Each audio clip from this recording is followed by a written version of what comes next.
হাত দেবো। আরে রে ফাইনালি চলে এসেছি দাদার বিয়ের ভেন্যুতে। এই ভেন্যুটা হয়েছিল অশোকনগরে। আমি প্রথমবার অশোকনগরে আসলাম, এর আগে কোনোদিনও আসিনি। এসেই দেখলাম ভেন্যুটা এত সুন্দর করে সাজিয়েছিল। আর বিশেষত দূরে ওই বিয়ের মণ্ডপটা সবচেয়ে নজর কাড়া ছিল। লাল থিমের ওপর খোলা আকাশের নিচে অপূর্ব লাগছিল। আর আসার সাথে সাথে সব ফ্যামিলি মেম্বারদের সাথে গল্প আড্ডাতে একদম পুরো বিয়ে বাড়িটা জমে উঠেছিল। এত সুন্দর লাইটিং এর মধ্যে ফটোস গুলো এত সুন্দর সুন্দর আসছিল। অপূর্ব খুব সুন্দর করে সাজিয়েছিল পুরো বিয়ে বাড়িটা। আর চলো এখন তোমাদের নতুন বৌদির সাথে আলাপ করে দিই। এই হলো চন্দ্রানী বৌদি। বৌদি তোমাদের সবাইকে হাই জানিয়ে দিচ্ছে। এখন চলো ফ্যামিলি মেম্বারদের সাথে পরিচয় করিয়ে দিই। এটা আমার কাকা, ভাই, পিসে, কাকিমা।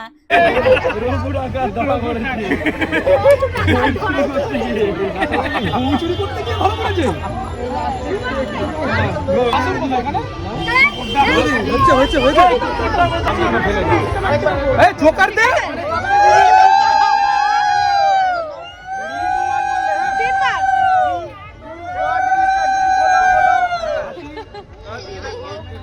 মালা বদল আর শুভদৃষ্টি সেরেই আমরা প্রথমেই চলে এসেছি ফুচকা খেতে। ফুচকাটার ভিডিও যদিও নেওয়া হয়নি, এখন চিকেন পকোড়া খেয়ে নিচ্ছি।